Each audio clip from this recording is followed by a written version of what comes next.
everybody, got your popcorn, got your drink, your beverage of choice, because it is time for the Witches Movie Coven. Yay! We haven't decided we were doing the jazz hands or what yet.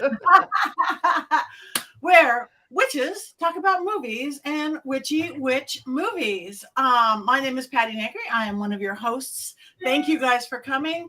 Tell your friends you're live. We want you to join in our chat right here because this is live. Let me introduce my co-host. I guess we will start with our birthday boy, Jason. So happy birthday, Jason Mankey. Yay. Thank you. It's been quite the day here in Northern California where we're all getting ready to be swept away. Yeah, I'm listening. It's all good. It's good to be with you all tonight on my birthday. I love our little group, and I love all the people in the chat too. This has just been so much fun the last couple of months. This has. Hello, Matthew. Hello, Salem. And our other co-host, Heather, the movie Heather Greene, who wrote the movie on witches in movies. So there you go. Lights, camera, witchcraft. We have working down. We have Richard-Lael Lillard, the gentleman psychic, right here, right there. And hello. Hello. And next to him, Courtney Buckley. Yes, ghost bait herself. That's me. That's her.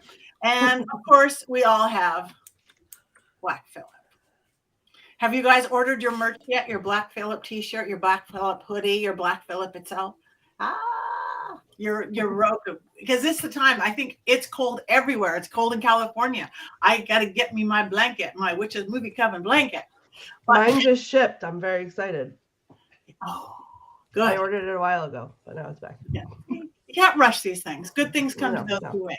Hi, Mary Jane. Hi, everybody. Hi, Jerry. Hi, Banshee. Hi. You guys are great. Hi, Alicia. Okay, well, we talk about all things movies, and Jason had the first choice tonight. So because it is his birthday, and this whole show is about Jason's birthday, so just keep saying it is. What movie are we talking about today, Jason? So we're talking about The Green Knight. Is our first movie that we're talking about. I was introduced to Sir Gawain in The Green Knight, which is one of the oldest Arthurian myths that we have.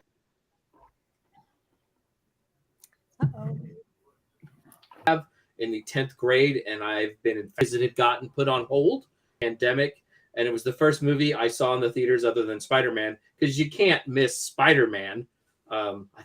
Maybe Spider-Man was after, whatever. It was one of the first movies I saw after the pandemic, and it's just this really weird ass movie. It's pretty loyal to the actual poem, and it has like a heavy dose of witch in it. It's very much a witch movie for those of you who got to see it. And it's also this really ambiguous movie.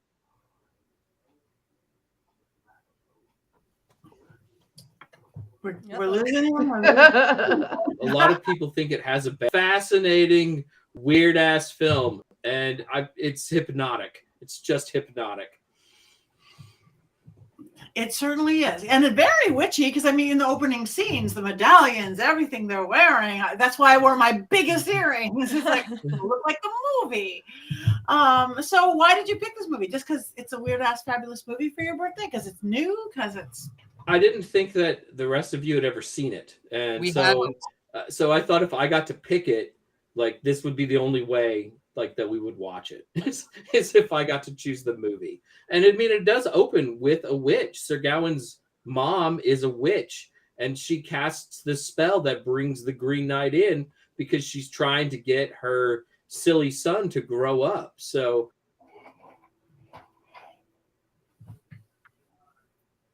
come back.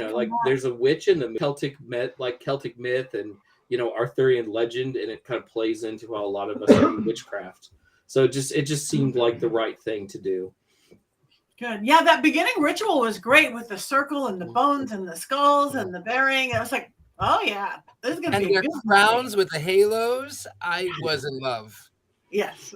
and the Green Knight looks like the Oak King or the Holly King, right? I mean, and that was a conscious decision by the filmmakers to make that sort of reference to the Oak King, Holly King myth.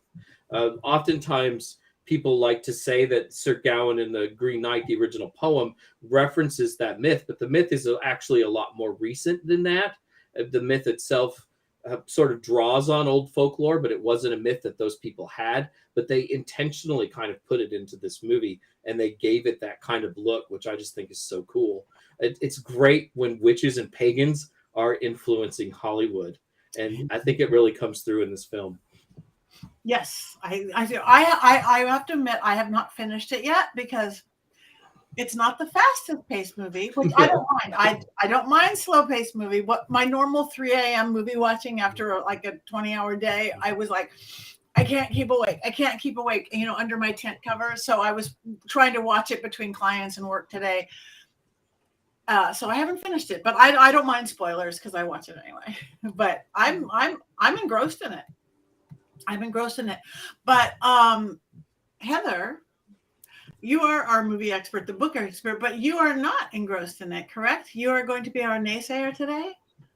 Yeah, I mean, I don't believe Jason's gonna have he might storm out, it looks like. I think it's a beautifully shot movie. I think there's some really nice things in it, but and I didn't dislike it. I think there's a lot of interesting things to talk about, but I just, for an enjoyment level, I didn't enjoy it. I think I had some complaints that I would have wanted to see. I would have wanted them to see a more direct and obvious connection marker for the that was Arthur and that connection, because I don't think unless you knew the story or what the story was or how it was connected, that a person going in would actually know that was King Arthur right there, and that the mother was actually supposed to be a Morgan Le Fay type character. I don't think a person would have put those pieces together, which I think makes the film more interesting when you know that.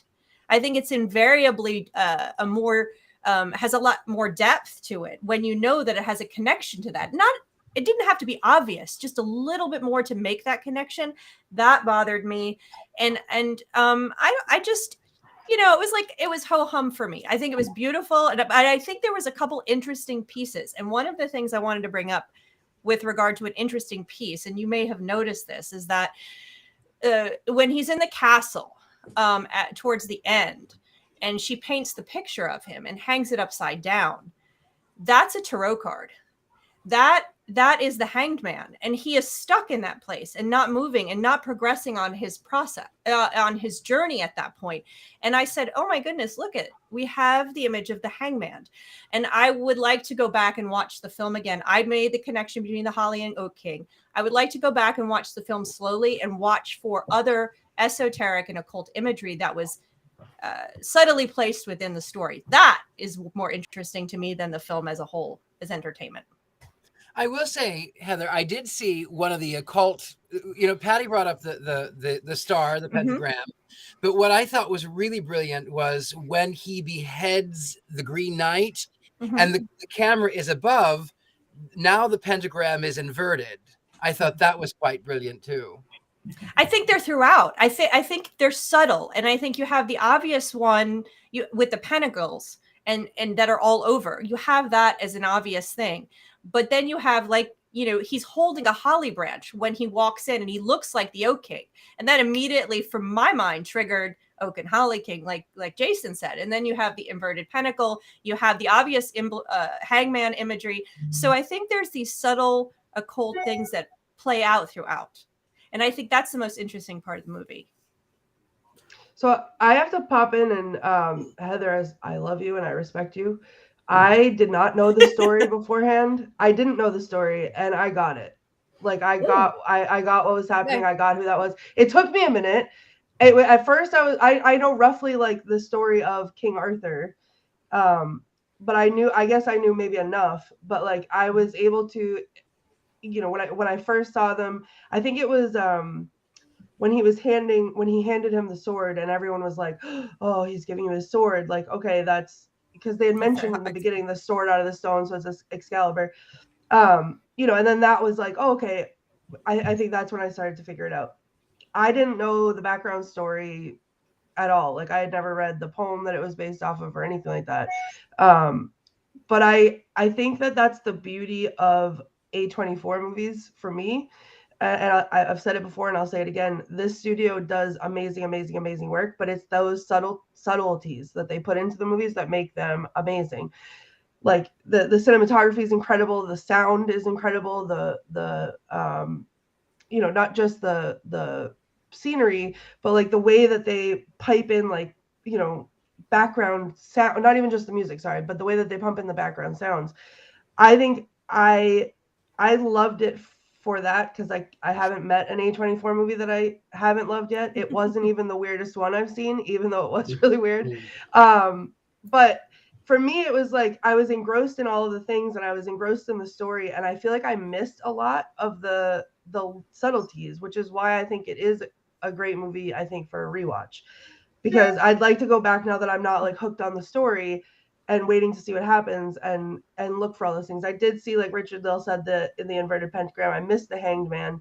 But there was all those little pieces that I was picking up as we were going, because I was thinking of it in terms of talking about it for tonight. So I was looking for some of it, but I did miss other things. But I think I thought it was really well done. I liked it a lot. Yeah, thank you. So for anybody goes, what is an A24 movie? Because you jump into that. Tell anybody who might not know. Oh, so A24 is the production studio, I think, but they've done movies like Hereditary and Midsommar. The Lighthouse is probably the weirdest one I've seen. That is weird. But they're that was a really weird movie. But yeah, anything that they put their hands on that I've seen, and I'm like, I have to thank you, Jason, because I didn't even know that this movie existed, nor that it was an A24 movie. So that flew entirely under my radar, and I love their movies. So as soon as I looked it up and I saw that that's who had done it, I was like frothing at the mouth to watch it.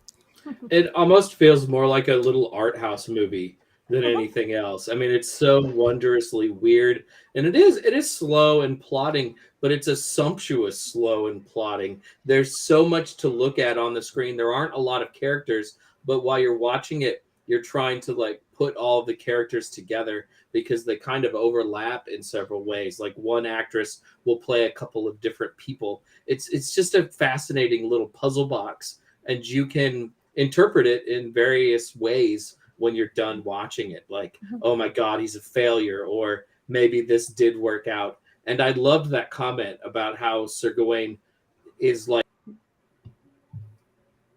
1 foot in this world and 1 in the world of the dead. Like he's already dead in parts of the movie. It's just fantastic. And Dev Patel, who's the actor in it, is just, he does such a great job. He does just embodies this character, and you can see all of his flaws, and he's a really flawed character. In a lot of ways, he's not even likable, which I like movies with unlikable characters. I have to say one of my sorry. Go on. That's it. I was just gonna say my favorite line from the movie was when he went into that house, and was it Winifred, and he thought she was a ghost, so he reached out to touch her face, and she was like, "Don't touch me, you're a knight, you should know that, you should know better." Like I like screamed out loud, because it was just like I was so engrossed in like the darkness of it, and then she said that and I was like, that was funny. Oh my God, like, yes, go Queen. But I like that one. My favorite part was the marionettes. Yeah. A little Punch and Judy almost.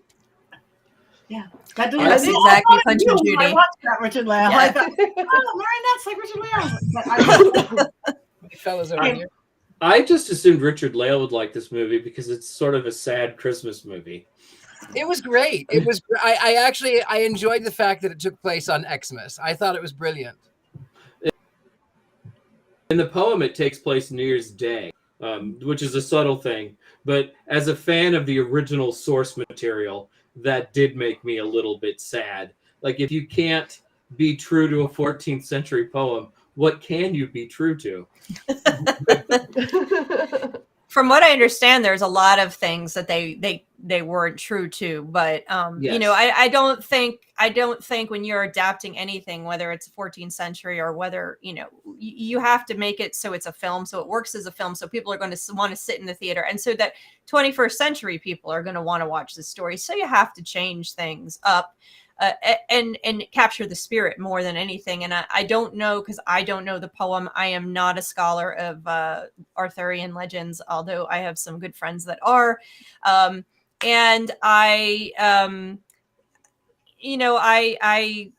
enjoyed it to a degree. It's not one of those that I'm going to be cheering for like I do some other films. So, but it's beautiful in its own weird kind of way. And that's what if I go back, I'm more interested in it as a film historian and a film scholar than I am just for entertainment.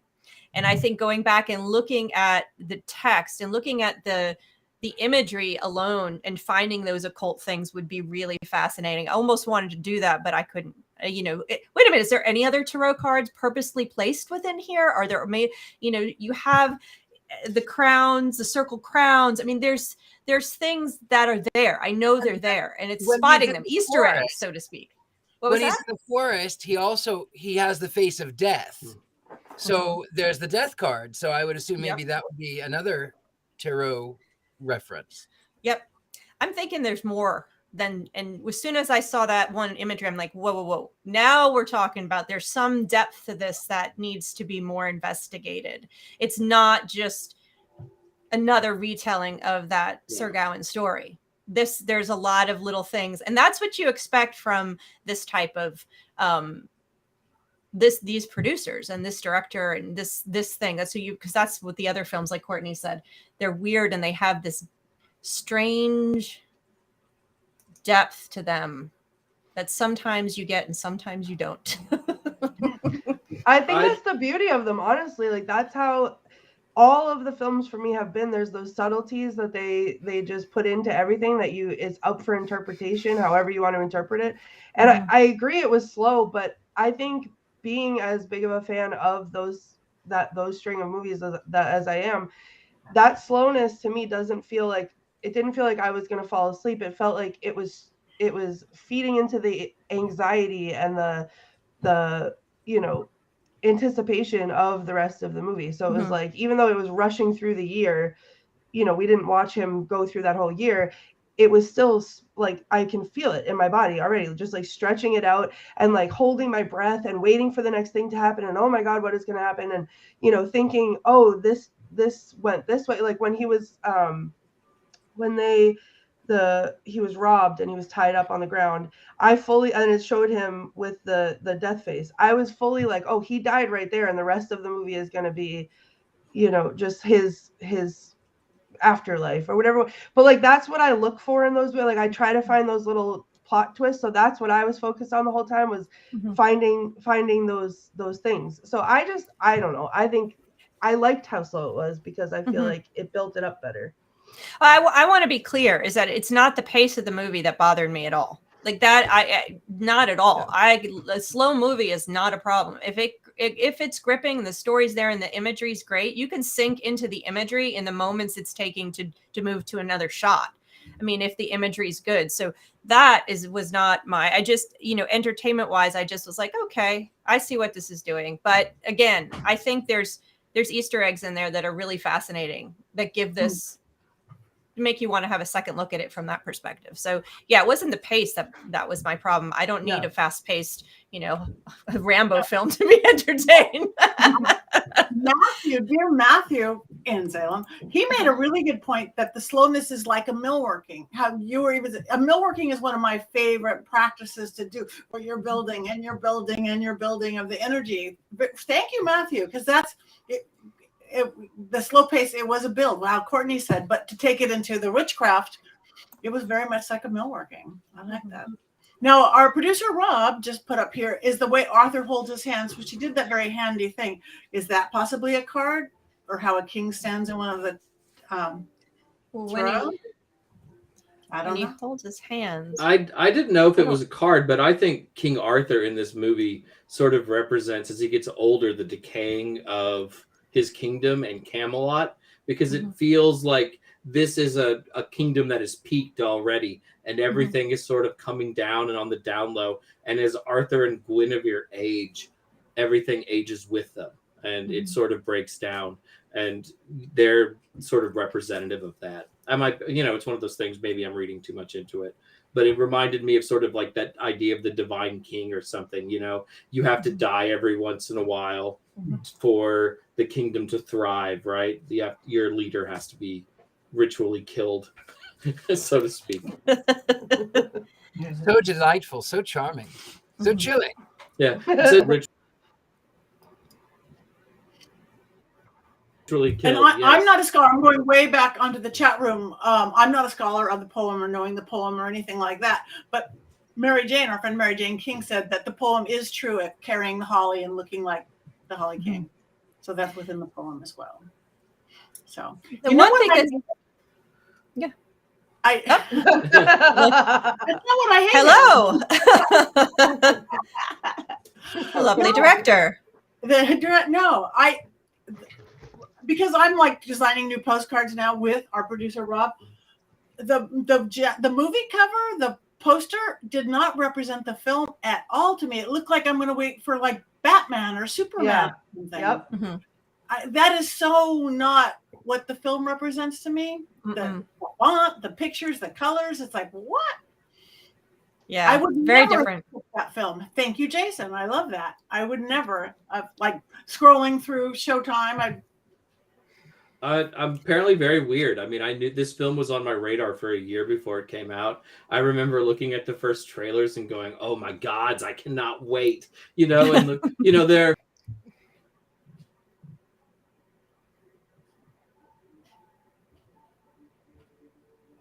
Oh. There are people who were in line to, different things for different people. It's all good. The interesting thing about this film, just overall in my study, is that it's very rare that a Arthurian film made it into my discussions in American films, because it isn't. You would think it would be something that's really popular in American films in terms of witches, because obviously I didn't study ones that were not witches. But it wasn't. And one of the things that's interesting is when I went to sort of try to pull some of those movies in, I chatted with John Matthews, and who's an Arthurian scholar, and another friend of mine, Virginia Chandler. And they were very adamant to tell me over and over that Morgan Le Fay is not a witch. Morgan Le Fay is a priestess. Morgan Le Fay is this. Morgan Le Fay is that. She is not a witch. She does not belong. They call her a sorceress in some places. So aligning her with witchcraft, although she is in a lot of cases, the scholars say she is not traditionally considered a witch. So I find it really interesting, because there are a lot of stories, and I always associated her with witchcraft, and I always considered her a witch. But if you ask, the scholars, they're going to say, no, she was not a witch. She's not a witch. She's your wife. She's not a witch. But they just made her look like I love one. that movie. Right, but I mean, if she's a sorceress and she's doing magic, and she's doing magical person, potatoes. What's a word? Yeah. But the potatoes. When you're an Arthurian scholar, you have to separate them out. Apparently, I always called her a witch too, Patty. I always said she's a witch, but she is a sorcerer. She's a priestess. She's all these things, but she is not a witch. So, like I said, they just made her look like one.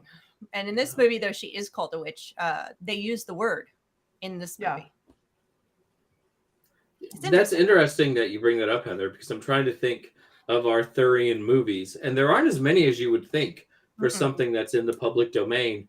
And a lot of times they strip the magic out of it entirely, or really Merlin is the only figure with any magic whatsoever.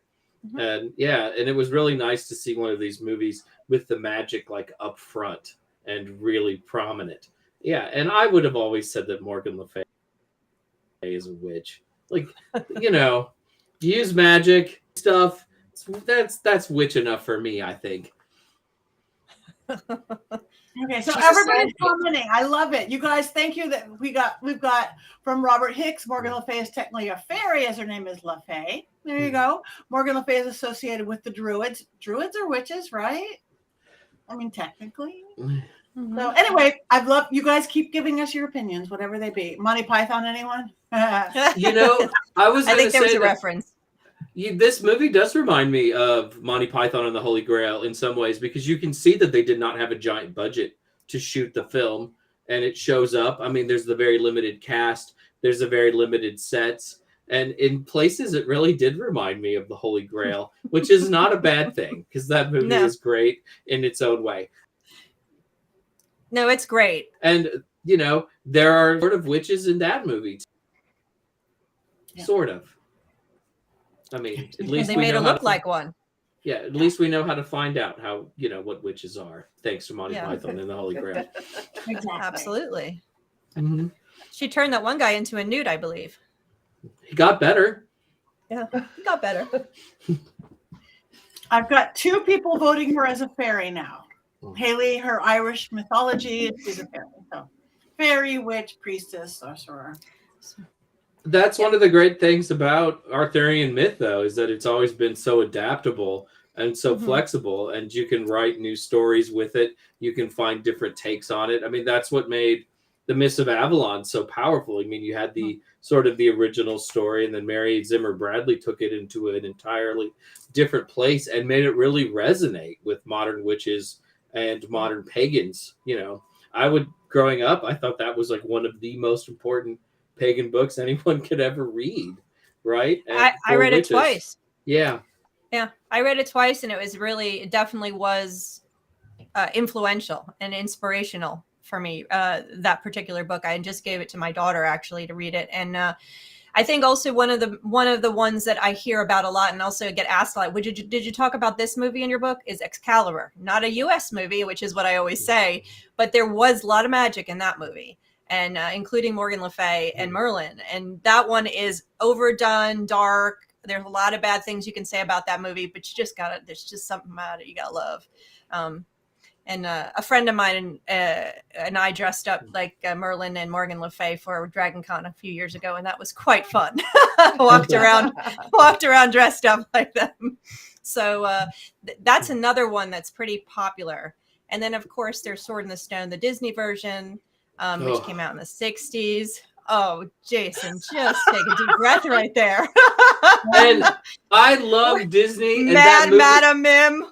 I love Disney films, and that movie should work on so many levels, and it just doesn't work very well. You know, I'm going to tell you, Jason, I actually can't stand Disney, but I love Merlin. Well, why am I not surprised by this? I mean, really. I loved Madam Mim. She was my favorite. I loved all of it. I loved the Sword in the Stone. I loved that version. I feel like I am Madam Mim, so I feel like I take direct offense to that statement, Jason. It's your birthday. Maybe I'll let it slide, but I don't know. Well, I hadn't pulled my contrarian card out yet tonight, so I had to now, laying it down. I think even when I was 8 or 9, though, I was such a serious Arthurian myth fan that I really wasn't ready for something that I felt kind of insulted my intelligence. So I really wasn't ready for anything that just felt like it was playing down to me. And I did. I love The Rescuers. Yeah, The Rescuers are great. So I had a drive-in theater. So I think that's why it disappointed me. I wanted something a little more like action adventure-y with the Sword in the Stone, and I didn't get that, right? What is not action adventure about turning into a fish and trying to escape being eaten by a bigger fish? Like that's. Was it in Mort to Arthur? No, it wasn't in Mort to Arthur. I was very serious as a young person. Very serious. Clearly. Had issues. Get your pretty hair. We'll get very serious. Away with it. I forget the rules we made about Jason's show. We have to agree with them, or we don't agree with them. We had rules. I don't remember what. I'm sorry. There are no rules. Please don't agree just to agree. Heather's already blown that tonight anyway. So it's all good. I'm purposely disagreeing with everything Jason says just for his birthday. I'm on board with that plan now that I know this about Jason. Heather, I'm already married. I don't need more of that in my life. hope she's listening. She just got home, so she might be. Yes. Hi, Mrs. Jason. Hi, Mrs. Jason. I want to go back. I think we've probably, if anybody else has anything to say about this film, we've probably talked it out. I want to get back to Amanda had said she watches our show to get movie recommendations. So I think we could go there next. But before we go there, do we want to do an early ones up, ones down on the Green Knight? Okay. Yes. Now, everybody out there on our chat room, wherever your chat room are, you tell us one's up or one's down. So, the Green Knight, one's up, one's down. Up, up. Oh, Richard-Lael, you're killing me. You know. And we don't see anybody voting yet in the room. Wait, are they voting? Disney version of starting to recall. I don't know if anybody else is voting, but we have up, and a lot of neutral. Flailing feathers. One sideways. Haven't seen it. Sideways one. Sideways one. We got sideways ones up. We don't have any downs though, do we? No downs. Really we have no downs. It's not a down. No downs. No downs. So we again, I would say it's certainly worth watching if you like witchy movies and you like Arthurian tales. I will watch it again. I will watch it again so that I can go back through and, well, for one, I have to finish it. And then also, I too want to go back through and pick out all of the occult things. Yeah. Yes. It is definitely worth watching if you haven't seen it. And even with my, ho-hum response to it, I definitely think it's worth watching. So I also think that you definitely need to be prepared before you bite off a movie like this. Like if it's not normally your cup of tea to watch something it's not that out there, but it's weird. And if you're not normally someone who likes a movie that you really have to think on while you're watching it, it's probably going to feel real slow for no reason. And it's a movie too where you can't be distracted. You really have to turn off the lights, make sure your phone is far away, and just sort of dive into the weirdness of it. Yeah. So thumbs up, thumbs sideways, no thumbs down. But if you like what we're talking about, check it out. So for Amanda, who watches our show. It's one of those movies I was really glad I saw in the theater. That's a good point, Jason. I would have liked to see it in the theater. Yeah. Yeah, it was not good on my telephone under the covers. So I moved on to my medium big screen TV. Yeah. But Amanda said she watches our show to get movie recommendations. So I'm assuming that means witchy movie recommendations. We haven't really done that yet. Like if we want to do our top couple, I know we haven't planned this out, but we're good at off the cuff. If everybody wants to say their top 2 or 3 witchy movie recommendations for Amanda. Ooh. And then stuff that we can talk about it, or something. Anybody wants anything that we talk about next on the show? Anybody? I can go. Okay. I think I have different witch movie tastes depending on what mood I'm in. But if I want like that feel good, homey, boost my spirits witchy movie, I love Practical Magic for that. But if I want to feel like I just dug my hands in the dirt and like rolled around in the woods naked under the full moon, then I watch The Witch. Perfect. And oh, speaking of, I'm so sorry. Did anyone see the brown Philip in the beginning of The Green Knight? Yeah, several of them. Yes. And he was fighting with the goose. Yeah. The first thing I did was scream. I was like, brown Philip! We're waiting for the purple Philip, though. We're waiting for the purple Philip on a film. In a film, yeah. Actually, your 2 choices, along with Wizard of Oz, would be mine too. Practical Magic for that, the fun whatever, The Witch for that, and then of course the classic Wizard of Oz.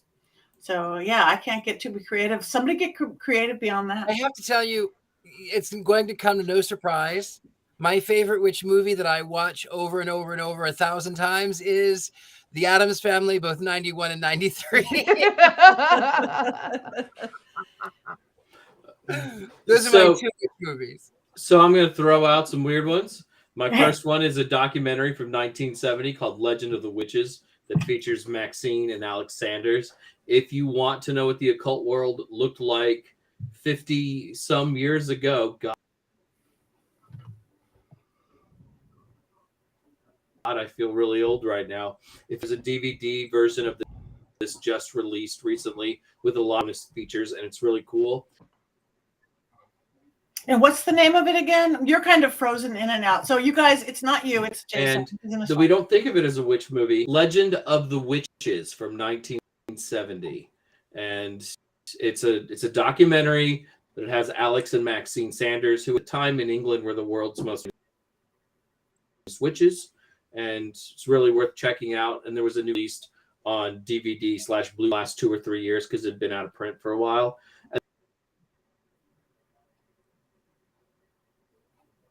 And then my other weird choice is The Doors in the Doors movie, because Patricia Keneally, who was a practicing witch, was a girlfriend of Jim Morrison, and they had a hand fasting ceremony, and it shows the hand fasting ceremony, and it looks like witchcraft. And then the whole movie is sort of written with these overtones of Jim is a Native American shaman, which hasn't aged particularly well, but also that Jim is Dionysus. And there are some scenes where you like see Jim's head flash, and then you see Dionysus's head in there and stuff, and it's cool as shit. And I love that movie, and it's a trip. Get yourself a glass of, like, a bottle of wine, not a glass, and sit down and watch The Doors. It's a great witch movie. I have to agree with you there. And I've never watched it except for the hand fasting, because I do hand fasting. I never thought of it witchy movie, but it totally is a witchy movie, other than the hand fasting and her character. Wow. The Doors are like such a, like, this should have been my other suggestion for a movie tonight. It's totally, I'll have to turn 51 and we'll have to do the show again on January 4th. But it's, the Doors, I think, are like one of the best bands for ritual, because it's so hypnotic and so different. A lot of other bands don't. To me, they're like one of my 5 favorite sort of magic of all time. Beautiful. We're losing done you. A lot of rituals to Jason, the Doors over the years. You come back. Okay. Yeah. The weather's bad tonight. I think it's hurting my connections. I think it's bad everywhere. Have you spoken to us? Have we spoken on Suspira 1970? Have we spoken that? We've mentioned it, but we haven't talked about it yet. We should pick, that's Italian. We should pick that one. I think they just redid it. We could do that for a show, because those are really interesting, something very different than a lot of the movies that we do, which are mostly American. But I think I'm gonna throw out a couple films, which, you know, mostly the films we've done have been recent ones. Most of the ones you guys have listed, I would say, are on definitely top 10. Love the Doors movie for tons of reasons, not just its witchy aspect, because the Doors are amazing. But I am gonna throw out 2 films from the golden era, which are classic Hollywood witch films, which are Bell Book and Candle and I Married a Witch. And I'm throwing those out because those are 2 of the early, most classic witch films that we haven't spoken about here. And if you want to see old Hollywood doing the witch thing, it's very different. And I love golden era Hollywood films particularly, and everything about golden era Hollywood. Not everything about golden era Hollywood, but the movies are fantastic. And so those 2 are classic. If you want to look back in history a little bit, see how they were doing it in the 50s and the 40s, and they're sort of precursors narratively to Bewitched, which comes out a decade after that. So those are the 2. Of course, you know, The Wizard of Oz is always my favorite. If anybody asks what's my favorite witch movie, I always say Wizard of Oz, like you, Patty. But I think really, when you said, can you list a bunch of weird films? I could probably list a lot of weird films because of my book. So if you really need recommendations, I have, this is the greatest part. You're saying, what movie should you choose? I don't know. In the back of every chapter, every decade, I have a list, and you could literally just watch each one. And whenever anybody gets my book and they're like, oh, this is great, I think, don't just read the book sitting in your bed. read a section, watch all the movies, because it's so much fun to watch all them, and they're all in here. Now, things like Suspiria are not in here because it's not American, and I only did American films, so we definitely should touch on some of the British, some of the Italian, because there's some really great ones out there. German, Hexen. We can talk about Hexen, the old famous one. Yes, Hexen. That one is very special and very different, so that's another one to watch. Death Becomes Her was fun. Yes. There's a lot of. I love Death Becomes Her. I'm so obsessed with Death Becomes Her, but mostly I know this is off topic. Death Becomes Her is one of my favorites because it is a direct response to Janacek's 1927 opera, the the Markropolis Affair, which tells a story about a woman 300 years ago who was given this potion who made her live, and then she's lived and she changes her name but always has the same initials, and then 100 years later she's changed her name, and 100 years later she has to retake the potion, and she goes, "This is horrible. I hate this." So I love Death Becomes Her. It's not really a witch movie, but it is about potions. So yes, I love it. Has an element. It has an element. Mm-hmm.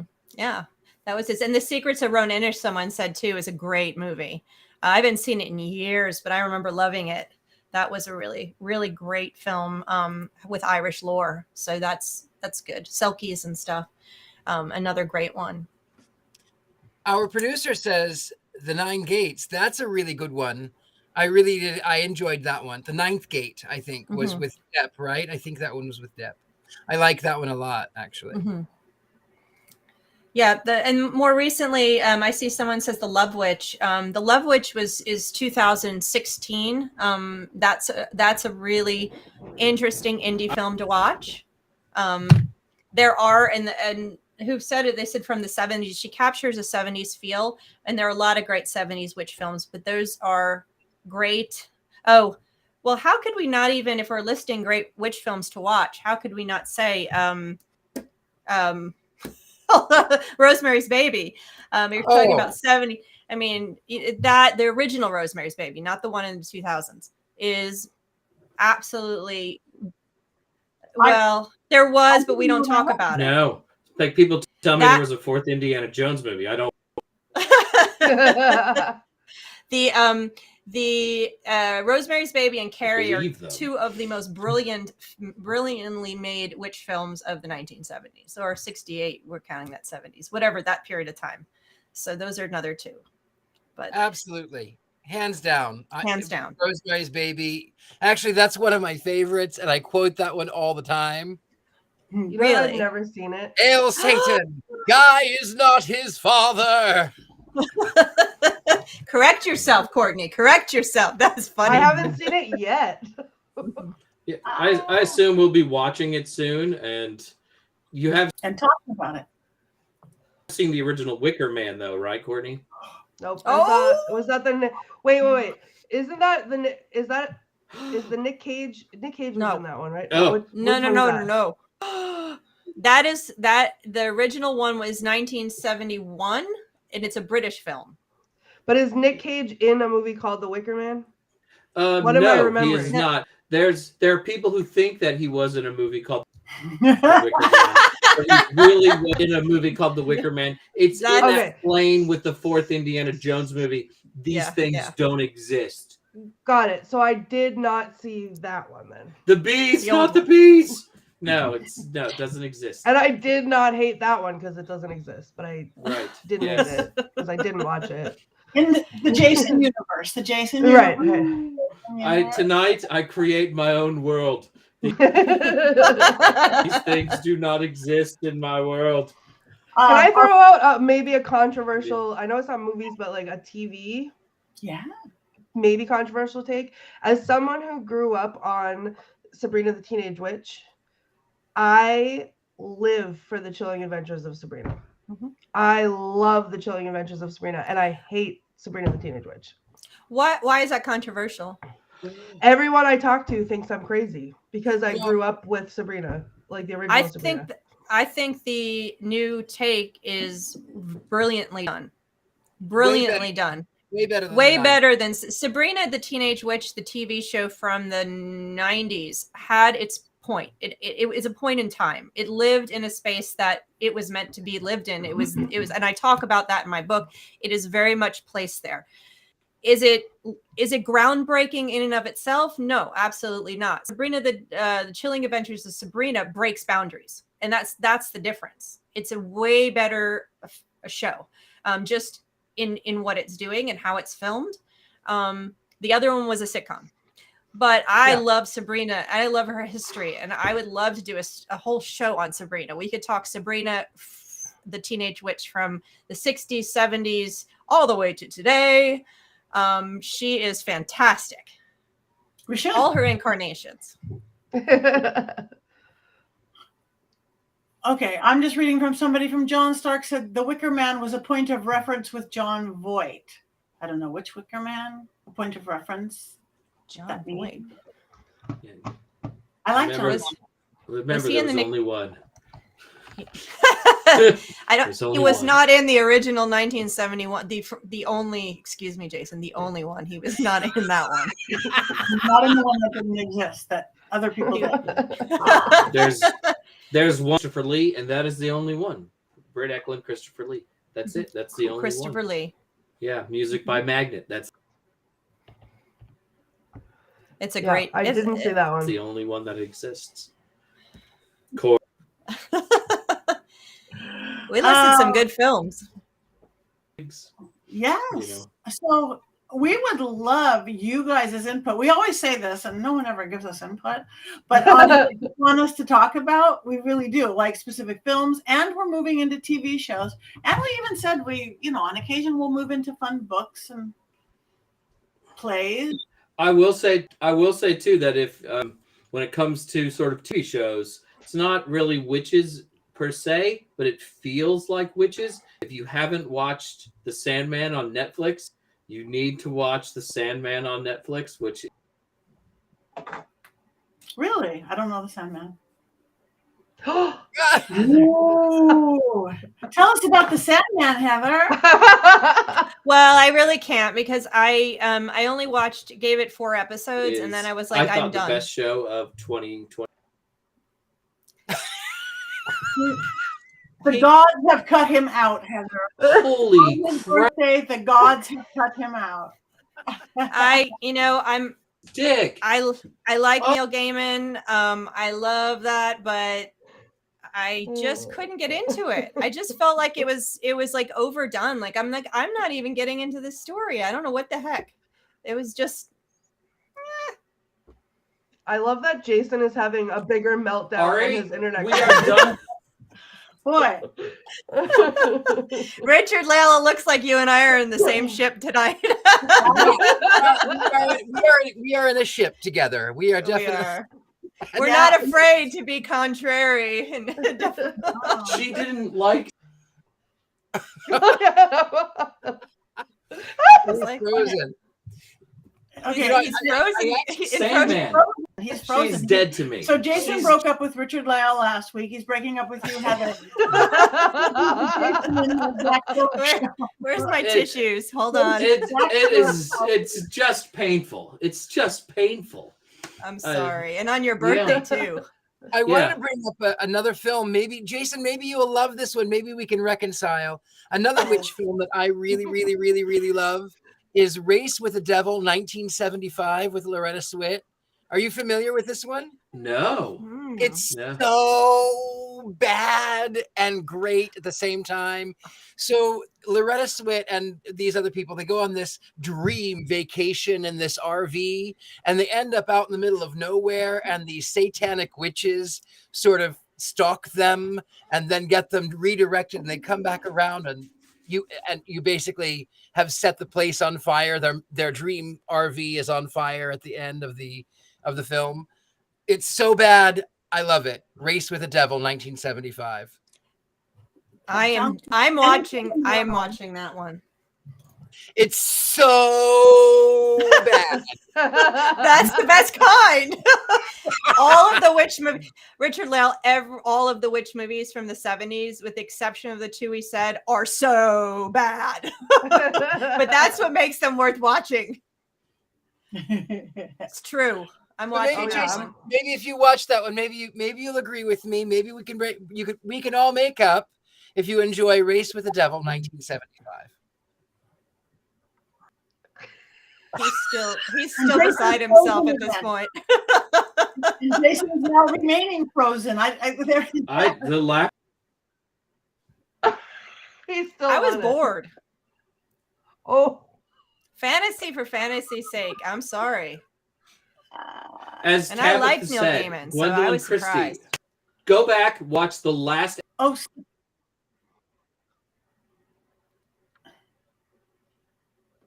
Okay, I'm watching The Last Something. Enter Sandman. episode of the season. It's not connected. I love that song. I love that one person commented that There it is. the Jason freezing added to the interest of makes the show better. I like that poster. That was amazing. That's so on point. Thank you for that. We have great producers. Look at that. so That is bad. so 70s. It's Oh my god. And you first have to watch the trailer because it talks about these two couples going on their dream vacation in some crappy camper with fake wood paneling and a microwave. Okay, we'll have to talk about that one. That means we have to find it. Yeah, well, we can do a list. I could give you up a list of those type of films, and we can do a whole show on the really cheesy, terrible witch films from the early 19th. Sir, you are speaking my language. The worse it is and the cheesier it is, the more I love it. Yep, witchploitation is what I call it, and our producer just put that up. But that's the term I think I use in my book, or I use in was witchploitation exactly. We will do it. We will do that. FYI, for anyone interested, you can rent it or buy it for $3.99 on Amazon Prime. Sounds like we're getting ripped off. No, absolutely not. It's worth it. It's worth it. It feels like a movie. Okay. Here's another one. Blood Orgy of the She-Devils. Same period of We time. should all watch it at the same time in live tweet. It really. Title alone, Heather. The title alone. I'm on board. Say that one more time. I don't know. Blood Orgy of the She-Devils. Ooh. I'm in. Another one. Blood Sabbath. I mean, there's a string of them, and they're all the same type of thing, and they're just terrible movies, but you just can't look away. The movie poster for this one is the best thing I think I've ever seen in my life. Which one is that? The Blood Orgy of the She-Devils. Oh my god. It's so good. Oh, I'm watching sure our that. producer is rapidly looking for it. Well, as we are getting close to the end, we do want to wish everybody, besides Jason's birthday, it's our first show of 2023. Woo! Hey, the Witches Movie Coven made it into a new year, and we want to thank everybody for listening and watching and telling your friends about it. Now, we've had a little problem with Facebook. I don't know if we want to talk about it now, but Facebook doesn't like us very well. So you may not find us a lot on Facebook, but you'll always, here we go. We got bats, we got vampires. That's good. Okay, It's so good. back to, if you so don't excited. find us on Facebook, we've been sent to our room. Yes. Over again. So, but you will always find us on YouTube. And so far, we could post nicely things to remind you to go to YouTube. But sign up for whatever you can sign up for to know that we are here. We all have newsletters. We all have stuff. So let's keep going with 2023. So in a couple minutes that we have left, if anybody has anything that they want to say, where you can find them, what you have going on, all these authors, any book signings, any TV shows, let's start with Heather. Okay, let's see. I will eventually be posting where I'm going to be. I'll be doing some live stuff, attending some conferences come spring. But for the next couple months, I'm in the Atlanta metro area, doing my witchy stuff here, working with authors, because I am an acquisitions editor at Llewellyn, and working on some articles as a journalist. If you want to read any of the articles I write, which are usually about witches and occult and tarot readers and whatnot, you can go to my website. They're all there, heathergreene.net. And I'm on the socials, various ones. All the links are there. And I'm usually Heather Greene 01 in most of them. So you can find me Instagram, Twitter, and follow me. And I will be posting our YouTube when it comes out, and also adding more stuff to my website, so you can see what I'm up to. Please reach out and let's talk movies. Please do. Courtney. That's me. You can find me watching Blood Orgy of the She-Devils, I think, or on all the socials. Yes, You're blocked. Yeah. I'm so excited. I play horror video games and murder video games on Twitch at the Themes, and you can play along or scare me with sound alerts. You can find me on Instagram, or you can find Black Phillip and my new and very much requested Not a Doll that we talked about before. It's a doll. I really messed up my own self with this, because I should never have put it on the screen, because inundated with messages about the doll. Or Facebook or whatever. I also stream this on YouTube, so if you ever have any trouble finding it, at the Themes on YouTube. And of course, you can find me as Ghostbait on Scared and Alone at scaredandalone.com. Perfect. Thank you. Jason. Jason, first of all, thank you all for the birthday witches. Witches! This has been really fun. This is like oh my God, I'm so happy because I love you all so Oh no. much. I'm this in another week. And I'll be at Convocation in Detroit right now, the world's largest pagan festival at the end of February. So I'm really excited about that. And New Orleans next weekend, if you live there, because I'm celebrating my effing birthday for the next 10 days. Yeah. Yay. Well, happy birthday. All right. Happy birthday. Richard-Lael. I am Richard-Lael Lillard. You can find me anywhere, thegentlemanpsychic.com. You can find me at Richard-Lael Lillard. There's only one way of spelling it. There may be fakes out there. I'll never contact you for a reading. You have to do all the work. I just listen. Anyway, so you can find me everywhere. I've got a few things coming up late in the spring too, but I can't go into that yet. But I've got some things coming up, and just look for me. I'll post it. I'll keep you all posted on my Facebook, since I still have one. Christine Roth, I still have one.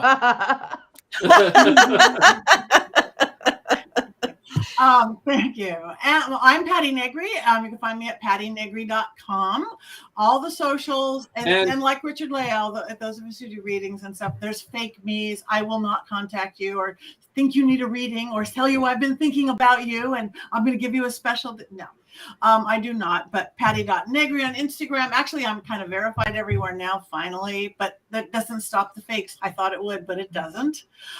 So you could get to the real run from pattinegri.com. So join us every Wednesday. And on every Monday, I still have The Witching Hour, my podcast where you see fabulous guests like everybody right here. The Witching Hour, I have wonderful guests and authors and witchy people and magical people, and it drops every Monday on YouTube and video and on Paraflix and everywhere you get your podcasts, Apple, Spotify, everywhere you get your podcasts. Now somebody did just mention before we go there, and I'm going to be in the Caribbean cruise for the Dark Waters cruise. I'm going to be at Mass Parrot, all this stuff coming up. So for each of us, find us on our websites and sign up whatever newsletters we have, because it's just too much to tell you here, and we want to see you live and video. But somebody said we were supposed to talk about something else and we forgot. Doctor Strange. Which we'll get to it in the next couple of weeks. It's not going away. This is all my fault. So this is my fault. This is like my stupid episode and it went off the rails. Mostly because Heather's terrible and doesn't forgivable. So I don't know. Well, I'm not feeling bad. I hope we never have a show that doesn't go off. I mean, I know, isn't that kind of our thing? That's our thing. Mhm. So in our mass seconds we have left, besides showing our Black Phillips and showing what we do, we have one more thing to do. And we hope all you people out there, because I'm trying to think of fun things like one day we're going to do a live thing where people can join us and we do movies together. I don't know, East Coast, West Coast, in the middle somewhere. But I think we're also going to have a cackle contest. So I'll lose, 'cause I cough every time. Oh, well, don't cough this time. So on that note, everybody on the count of 3, give us your best witch's cackle. 1, 2, 3.